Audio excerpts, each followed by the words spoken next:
Good evening. My name is Charles Wong. I'm the Executive Director of Property Management for Jaya One.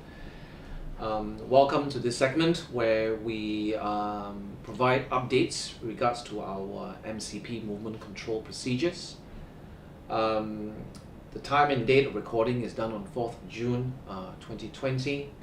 Time is approximately 8 p.m. As you know, we broadcast this every Sunday, so we've had the chance for Monday to receive feedback, and usually by Wednesday we'll receive most feedbacks on the broadcast that we release. And we have just completed our meeting with our head of departments over all the questions that we have received this week, so thank you very much. Before we start, I'd like to just give a quick update regards to the COVID-19 count. Since our last broadcast, averaging about 7 days, we have seen an average about 50 cases, and the lowest case being 10 new cases on the 28th of May. Regards to statistics in terms of feedback and complaints, so far we have received 3 from residents and 4 from the commercial. We're happy to say that we are seeing 2 online feedback forms, 3 feedbacks we came from WhatsApp, and 2 from Jaya One Facebook. I'd really like to extend a big thank you and appreciation to everyone who is using our channel and respecting our procedure. We really appreciate that. It does make our work a lot more systematic. So thank you for participating. I'd like to just move on straight into questions. There aren't much big announcements, so we're going to start with the questions and answers. Thank you. Right.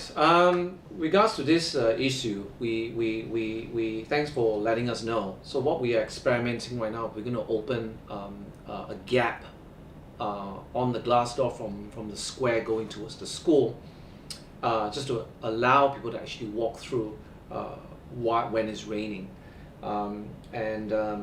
We are actually going to be experimenting this week to see how we can still allow the queuing systems to continue for that particular lift lobby, whilst at the same time allow people to walk through. And I think what we'll do is we will alert our cleaners to make sure that they keep those areas dry as possible. But like I say, when it rains heavily, it will be a challenge, and sometimes it may be slippery. So please, do be very careful when you're walking through those areas. So we will address this definitely by the Monday next week.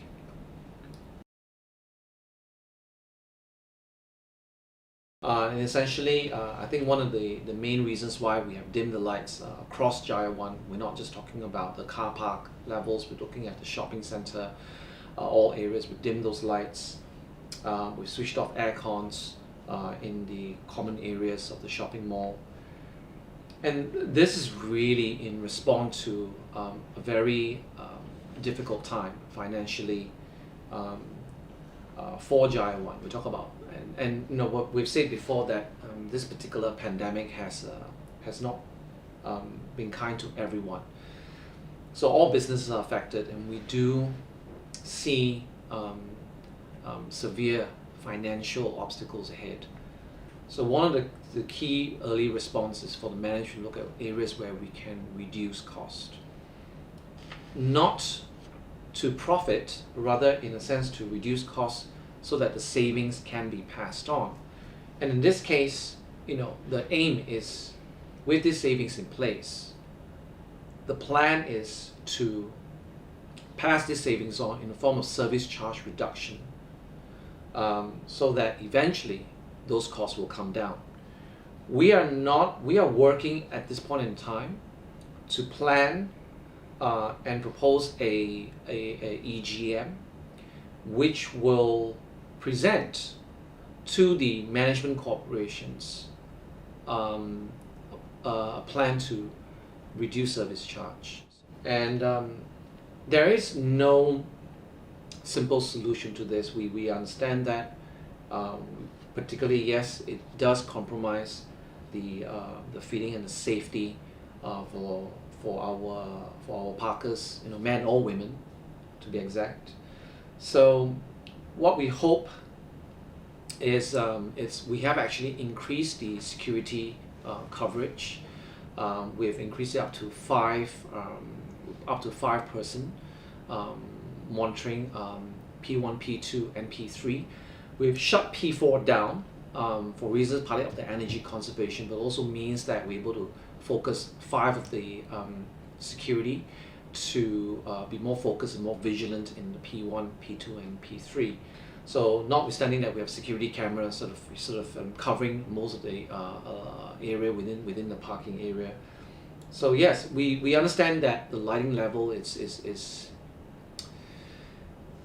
not the best, and we would like things to be better, but we are running this experiment now, and we are trying to see if those costs will come down, and whether with the costs actually coming down, and we can see that consistently, and the cost coming down is consistent, whether it's adequate to help reduce those service charge, then we hope that this will be something we can do in the long term. So for that, I think we'd like to apologize to the season parkers, okay, and we'd like to switch those lights on, but at this point in time, we're still running through our tests to see if the cost saving justifies the experience that we're getting at this point in time. So if the savings are not much, then we might just move on to something else. We'd rather switch the light on. So please bear with us as we go through this process. Our dustbins are generally issued mainly on the ground floor, and for reasons because most people actually use the ground floor to transit in the highest traffic areas. So we'd like to share with you that each dustbin does require time and cost as far as cleaners are concerned to empty and refill and clean those dustbins. So usually dustbins are actually placed in the higher traffic areas where they are generally used more.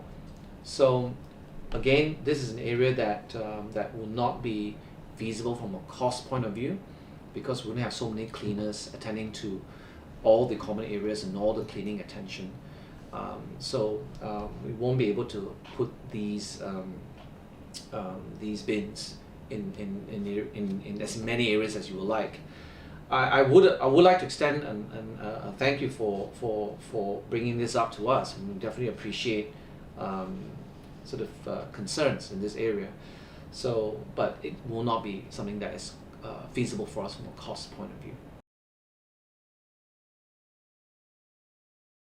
Well, as you know, L16 actually is in Jaya One, and I had announced a couple of notice backwards, whereby we had plans to put the sanitizers, and the main challenge is actually finding a solution whereby we can put these hand sanitizers in the lifts without getting them stolen or vandalized. We are pleased to say that we've managed to achieve that design, and we have fabricated the contraption that will hold the hand sanitizers. We've been informed by housekeeping department that the contractors have delivered this contraption, and I've been informed that as of tomorrow, which will be the 5th of May, that these hand sanitizers will be in place in all our most busiest public lifts. So rest assured that this that is being done. I mean, we all have families, and it's a shame that we are not able to celebrate these birthdays, and I know exactly how some of the residents feel, and we are very sorry that unfortunately this is not something that we can yet open up to, given the current situation. We don't really yet have a solution neither do we have anyone from an authority or ministry point of view that can tell us to say when some of these facilities can resume. But we will put some thought into it to just explore with my team and to see if there are any other safer ways of doing it. But at this point in time, we haven't found that sort of solution yet. But we will continue to think about this request, as we definitely see this is something that is important for somebody's livelihood. So it's just a question of kind of reflecting back on social distancing principles and see that is there a way we could still do this safely. So let us think a bit more about this, and we would like to get back to you whether it can be done. Right, this is a big question. A big question that obviously that doesn't have a simple answer to. I will start with a short answer. The short answer is that we have been in contact with our two main service providers, which are our cleaners and security. We have informed them that the need to actually conduct a COVID-19 test. We're aware that both the security and cleaning companies at this point in time is in progress of conducting those tests. We will admit that not everyone at this point has completed the test, as I was informed that there is a backlog to the employees of these service providers being able to complete those tests. Security company, we have seen up to about 40% of staff that have gone through. We've seen certificates that have come through validating they have gone through this test. So we are still kind of waiting, but we have put this imposition across to them. Moving forward, a lot of these contracts are actually up for renewal. We will be actually putting in place new criteria for them to qualify if they wish to continue to remain in our service. So this would include obviously some kind of a test. At this point in time, we are definitely putting a mandatory one-time test. We have not looked into what is the frequency, as they are quite expensive. And as always, if you put this across, usually they will kind of bill us back. They will find some ways of making that money back. So at least we're going to do a first round test.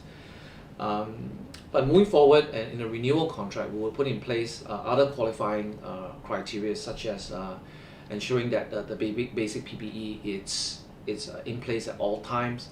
They need to be changed daily. We've also added review in terms of how they come to work, where they register themselves, all the temperature checkpoints. We're also putting in place some educational awareness program in regards to the social distancing. So these trainings will have to be done daily as part of an awareness building program. So for example, especially in areas of lifts, if they press a lift and they see there are already people inside, they shouldn't go in. So we're also putting in place penalties to ensure that they adhere to these social distancing rules. These are all being drafted, and we hope that we can serve to the companies and have them be in place by end of this month. As far as the testing and the COVID-19 test that's being done, we hope in the next 2 weeks we're going to see the certificates coming back, validating these staffs have actually gone through them. So it's kind of work in progress. It's not just about the testing, but also ensuring that their daily work here, making sure that they are vigilant in terms of ensuring that they also comply to the MCP that we have designed, making sure that they're well educated about social distancing, restrictions in lifts, and so on and so forth. So we're working all that out. All right, that being said, thank you for these questions. Keep coming them through. We definitely appreciate the feedback. So on that, thank you, and please help us stay ahead of the curve. Again, if there's any emergencies, please do not forget to use our emergency sort of response, which will appear in the screen. And also, if you have any more feedback, please continue to use the channel that we have designed. Thank you for supporting us. All right, stay safe.